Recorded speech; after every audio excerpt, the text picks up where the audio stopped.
Hey everybody, Robert the Coroner Drapp here. I just got home, just got done watching OK Fabe's review of Takeover Philadelphia. I can't wait to see it. It sounds like it was an amazing takeover. I'm really sure I'm really going to be having a lot of fun with this, with watching that here in a little while. Now, the reason I wanted to get into this was because I had a couple thoughts while I was watching this, and one of the things that really inspired me was actually Connor himself.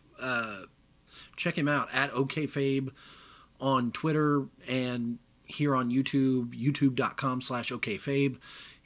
Faber, I think it is. He's a great guy, really, really genuine, really down-to-earth kind of guy. And one of the things he said, though, really inspired me to get on here now rather than wait until tomorrow morning to do this video. And that is, Royal Rumble, you aren't going to be able to beat that. I have the only way on the face of the planet in my head that the Royal Rumble has a chance of beating of coming close to the NXT TakeOver Philadelphia. And I'm going to start by crushing your dreams. One, the biggest way is, a lot of people who watch wrestling and have been around it for a while always say there's two people they want to see come into the Royal Rumble: Daniel Bryan and CM Punk.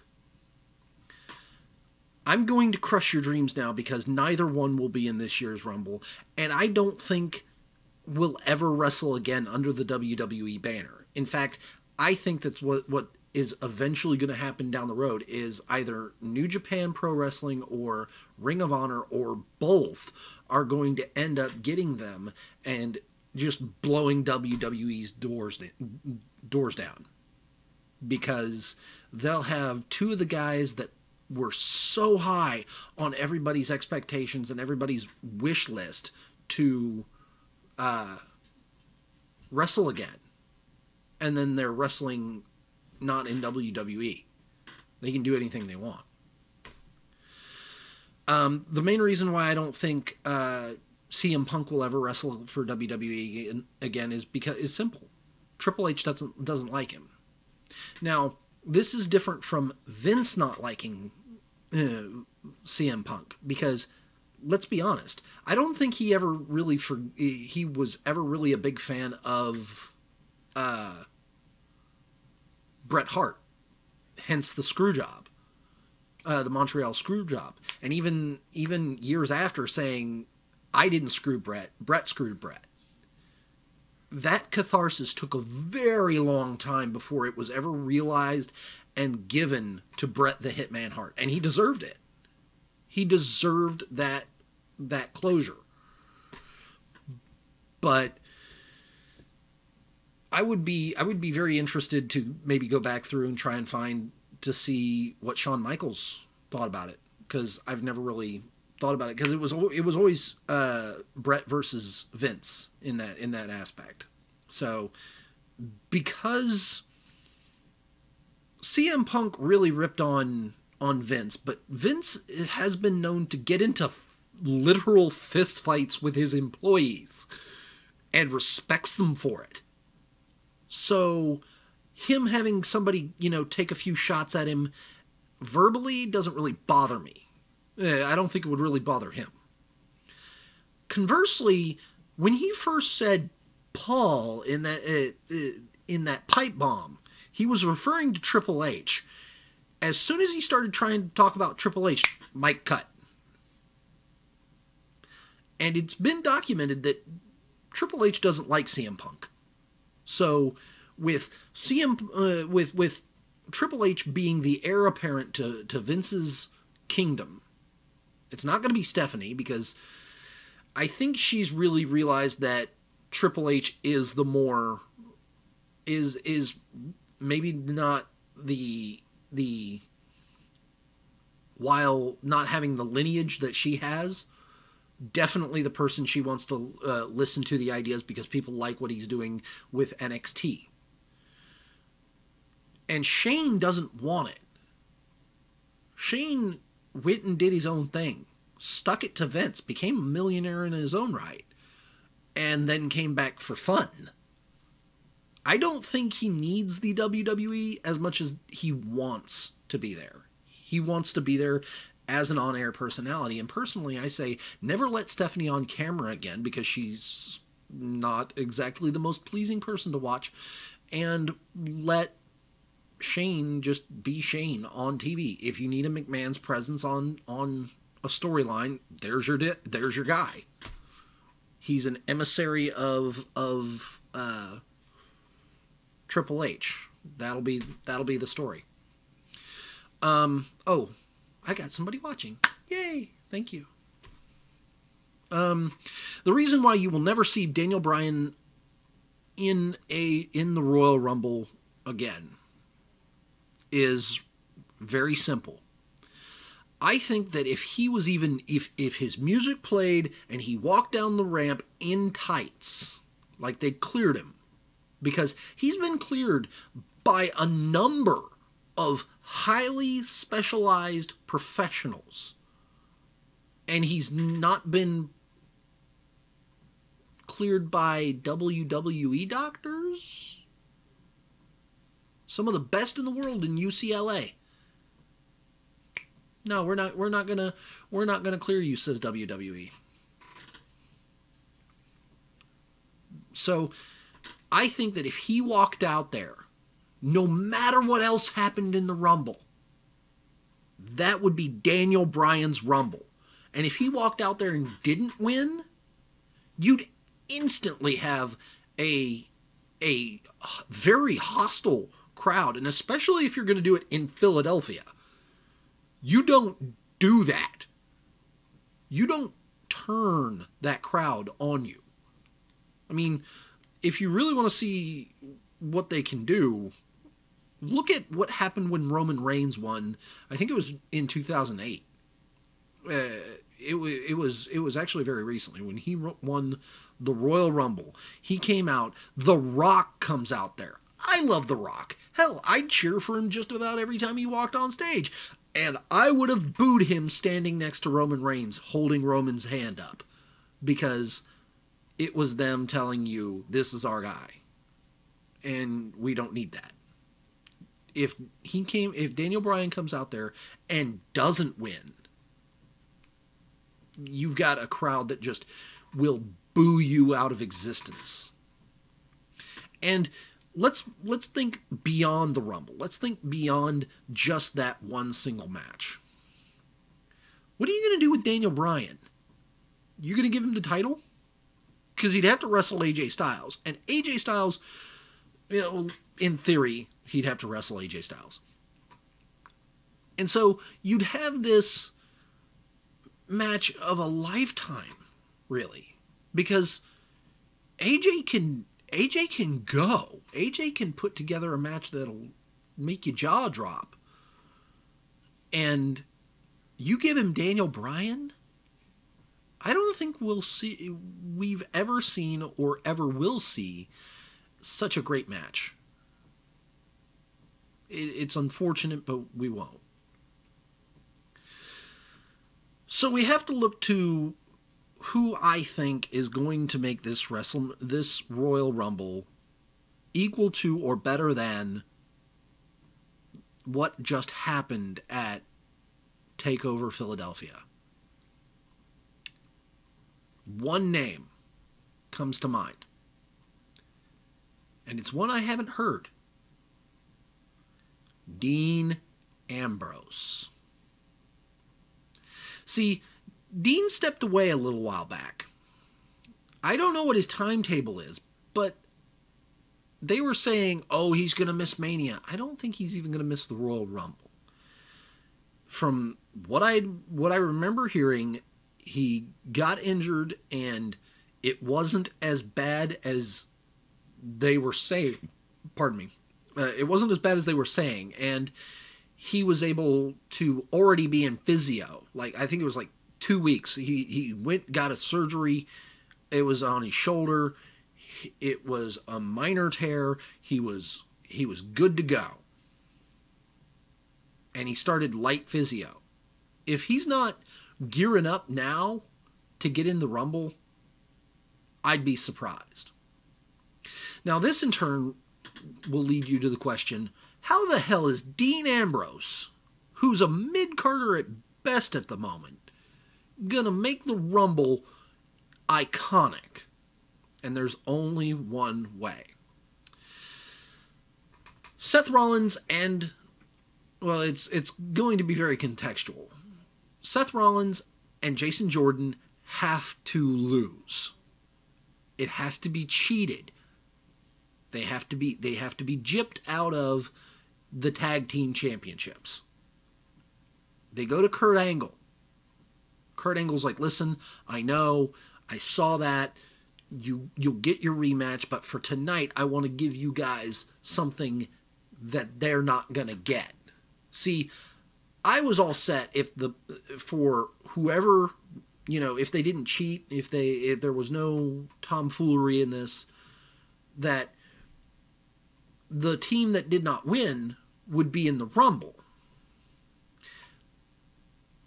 I've got 2 spots. There you go. You guys get to be in the Rumble. Here's the thing, though. Jason Jordan goes out first. He goes out early. He gets trounced. He's gone before Seth Rollins gets there. Seth Rollins comes out. Has to be late 20s. Mid to late 20s. So, no earlier than 22. Roman Reigns comes out after him. Dean Ambrose's music hits. The Shield is back together in the ring. They clear out almost all of the other challengers. They've stood in the middle of the ring. They're standing tall. Dean's in the vest. He comes out, comes stalking down to the ring. He's, soaking it up. Gets in the ring. They do their thing. Seth puts his fist out. He's like, yeah! Roman puts his fist in. Because he's like, yeah! Dean, he doesn't look so happy. He's grinning. And he puts his fist in. But it's the wrong hand. He reaches into his vest, pulls out a crowbar, beats the holy hell out of Seth Rollins and Roman Reigns. Throws them both over. Gets blindsided by Jason Jordan, who comes back in to save Seth Rollins. The second breakup of the Shield in Philadelphia, where it happened before, especially after Dean Ambrose has just come back,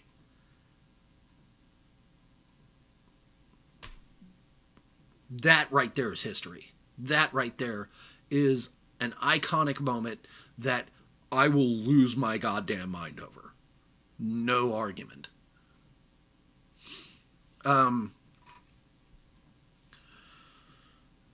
The next part is I'm going to go through who should win. Dolph Ziggler will probably make an appearance in the Royal Rumble. But I want to put my money on Shinsuke Nakamura. Because I think the storyline between Bobby Roode and Dolph Ziggler will be insane. Having Dolph Ziggler come back, not in the Rumble match itself, but to answer the U.S. Open Challenge, because he's walked away.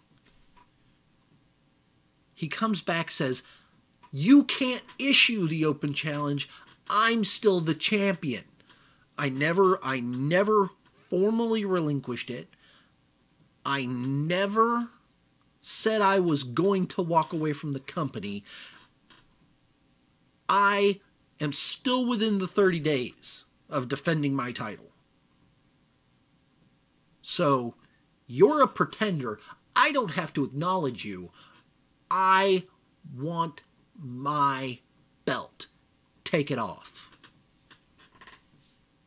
You get Shane to come out there, says, "Hey, you haven't answered your text messages, emails, phone calls, nothing. You've ignored us for weeks. How were we supposed to know you didn't quit? You didn't say anything. You just walked out. You want your title back? That's the man who's the champion. You need to beat him." He goes down there, and before I sat down to record this, I had originally thought that Jinder Mahal would answer the title, and this might be their opportunity to course correct to what they had originally planned, which was the title match was the original crowning title match was supposed to happen at the Royal Rumble. The reason it didn't was because a lot of the talent got snowed in, and so that night where they held two of the matches in the same evening was them trying to fill the card, and Bobby Roode ended up winning. I don't know if he was supposed to have his moment yet. In fact, I probably wouldn't have given it to him until WrestleMania. But you have Dolph Ziggler go down there, put on the match of his career with Bobby Roode, and Bobby Roode, step for step, stride for stride, move for move, is right there with Dolph Ziggler and beats him. That ends that argument. That ends the is Dolph Ziggler going to keep it, or when is Dolph Ziggler coming back? That ends that whole thing right there. And then, or even better yet, you have Jinder Mahal come down to screw over Bobby Roode because he feels slighted. Dolph Ziggler wins a title he never lost, and you will then have the opportunity to set up a fatal triple threat match for Fastlane. No problem. It'll be great. I'd love it. The Intercontinental title. I don't know if they're going to do an Intercontinental Championship match with The Miz and Roman Reigns before the Rumble. They should. I just want to see that portion close, because I think that one of the surprise entrants will probably be Jeff Hardy. If it is, we should see Jeff Hardy take on The Miz for the Intercontinental Championship. If he doesn't take on, if Jeff Hardy doesn't want to go, or they don't want to let Jeff Hardy go that way, after Matt Hardy's done with Bray Wyatt, why not have him go after the Intercontinental title? He deserves a WWE championship, a WWE singles championship,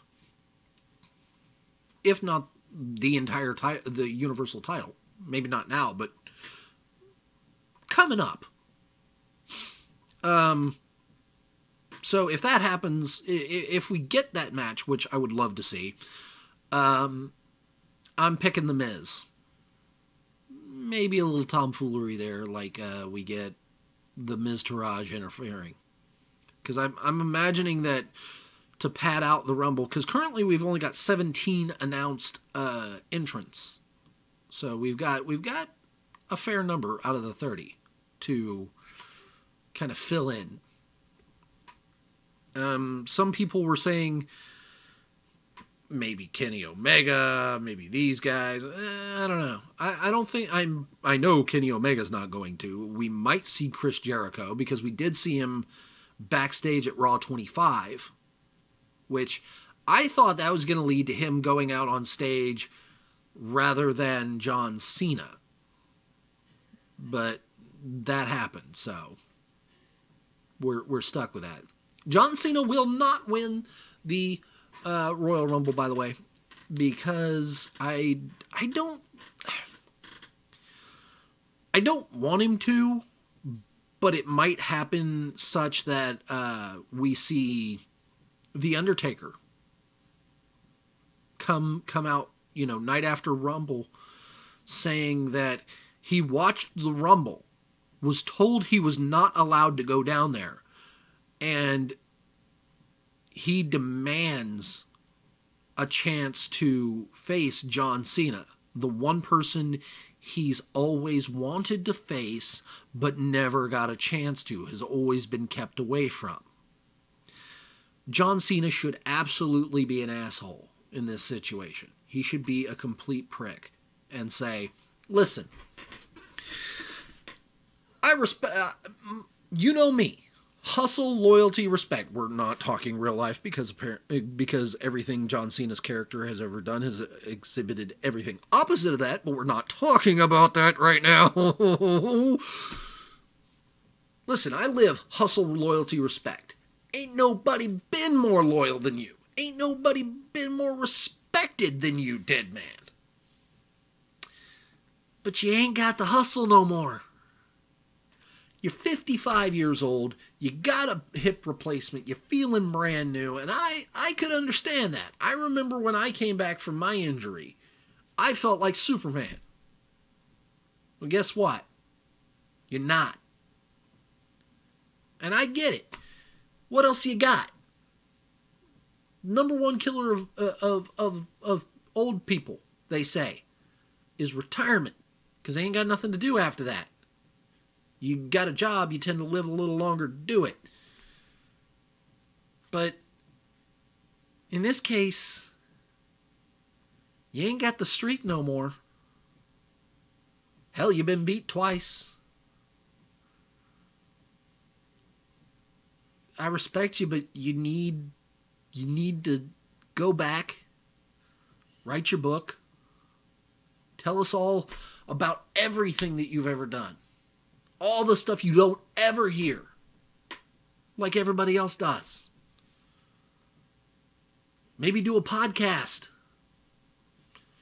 Don't know what you call it, but I'm sure John Cena could come up with something off the cuff to relate to The Undertaker and what he should call his podcast. This is Digging Holes Podcast, or Taking Souls Podcast. I don't know. But you put a tombstone in the middle of the ring at 34 at last year's WrestleMania. Don't try and dig it up. Now, you say you want to dig holes and take souls and that they should all rest in peace. Fine. Tell you what. I'll make you a deal. You want to face me at WrestleMania? I don't want to do it. Unless you put your career on the line. You better make this a career match. You don't make it a career match, I ain't signing the paperwork. I ain't stepping in the ring with you. I want to know you're serious about this. I think that would be one hell of a thing. Now, this leaves a lot of other possibilities, and I'm still going to put my money on the winner being none other than the artist known as Shinsuke Nakamura. There's nobody else that would make a bigger... there are very few people, rather, that would make a bigger pay-per-view WWE Championship match.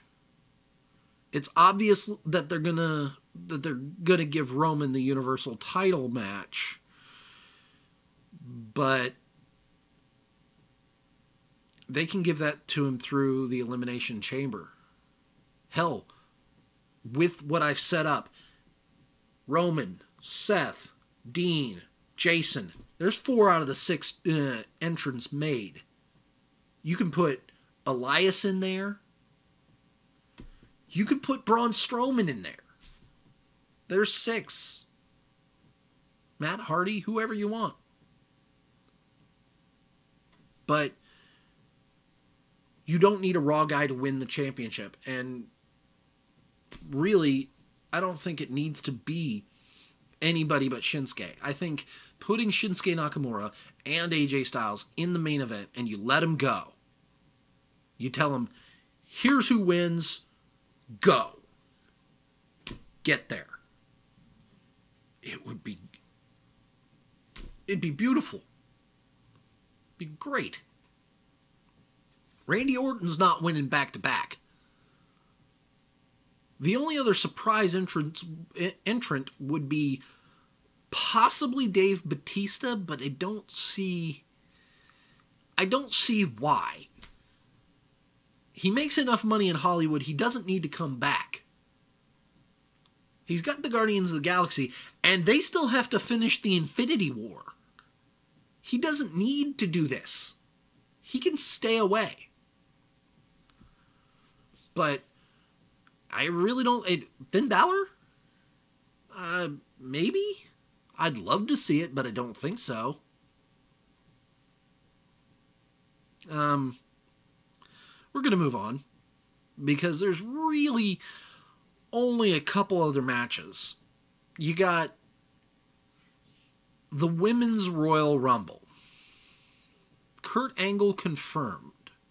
This is going to be an exact 1-for-1 trade, same as the men, for the Women's Royal Rumble. 30 participants, over the top rope. A new entrant every 90 seconds. This is going to be painful. Not because the women can't do it. They absolutely can. But there's a very small number of women on the roster. And you have to use them all. You have to use every single one. I tried to count it at work, and I got 12. 12 women that I could name off the top of my head who could possibly be in this Rumble.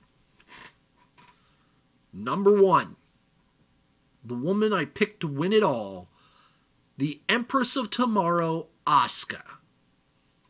Undefeated streak speaks for itself. She's gunning for Alexa Bliss. Alexa Bliss has been lucky enough that she's had no, she's had an out every time she's had to face or be in the vicinity of Asuka, but this would cause Asuka to not have to worry about it. Nia Jax. Imposing, absolutely dominant. I don't know if it's her time yet, though. Maybe she gets a title shot at Elimination Chamber? Sasha Banks. Dana Brooke. I don't know if she's going to be in the Rumble, but I'm counting her anyway because she's on the women's roster and they need everybody they can get, because the 2 members of Absolution, I don't know their names and I don't care, because they are not Paige. I think one of them was like an MMA fighter. I want to say that's Shayna Baszler. Probably wrong. No, Shayna Baszler is part of Riot Squad, I think. But either way, they're 2 barely out of NXT rookies that don't amount to anything on their own. Then you have the Riot Squad. The only person that matters there, Ruby Riot. Alicia Fox. Haven't seen her in weeks. Why not? So that's 10. Naomi. Fine. Becky Lynch returning. And sorry. Lana. That's 13. 13 out of 30. Okay, so let's say we get a few returning legends. Let's say 3. That puts it to 16. That's more than half, but not an entire 30. The hell are you going to do? Call up some NXT women? That's all you got. I don't know. Like I said in the beginning, my straight pick is Asuka. Asuka's got to win it. She doesn't have to eliminate Nia. Nia can get in there early. Put her in there like 3 or 4. Have Tamina eliminate her. Because Tamina's a lot Tamina, with the help of the rest of the roster, eliminates Nia Jax. That's my call. Asuka comes in at about 20-ish, cleans house, wins the whole thing. Oh, Carmella. There's 17. I forgot because she's got the Money in the Bank. And it's getting to be about time for her to fucking cash in. Really is. In fact, if I were her in this whole thing, just to make the point, be straight up about it. Call call Charlotte out there. Tell her you're cashing in on her. She's not prepared. She wasn't thinking she was going to have to fight, going to have to wrestle anybody. So she comes out there. She wrestles a good match against, a good impromptu match against Carmella. And Carmella loses. Just to get it out of the way. It needs to be done already. This whole Miss Money in the Bank didn't go very far. So.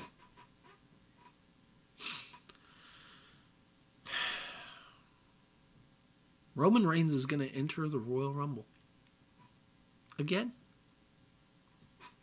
Oh, the Jason Jordan and Seth Rollins versus The Bar, Sheamus and Cesaro. The reason I say they lose, again, like I said, trickery by Sheamus and Cesaro. I don't really like taking the titles off of Rollins and Jordan, but in this case, to further the breakup of the Shield, I could buy it. Makes sense. The Usos versus who I'm calling the American Standard. Shelton Benjamin and Chad Gable. In a 2 out of 3 falls match. Usos are the hot hand. I would not take the title off them. I'm not going to say they're going to win in 2 falls. They're going to make it 3 falls, but it's still going to be a damn good match. Let's see. I can't really think of anybody any like surprise entrance to the Rumble that I'd want to talk about or need to be in there. Yep, no, that's basically all I got. Except to say thank you for watching. I know I went about 35 minutes, but hey, I think this Rumble, this year's Rumble, will be something at least interesting and passable to watch. Might even be memorable. Who knows? Please don't be afraid to hit that subscribe button if you're watching on the later. Also, hit me up on Twitter at RobsRandomRoms, and I will see you all next time.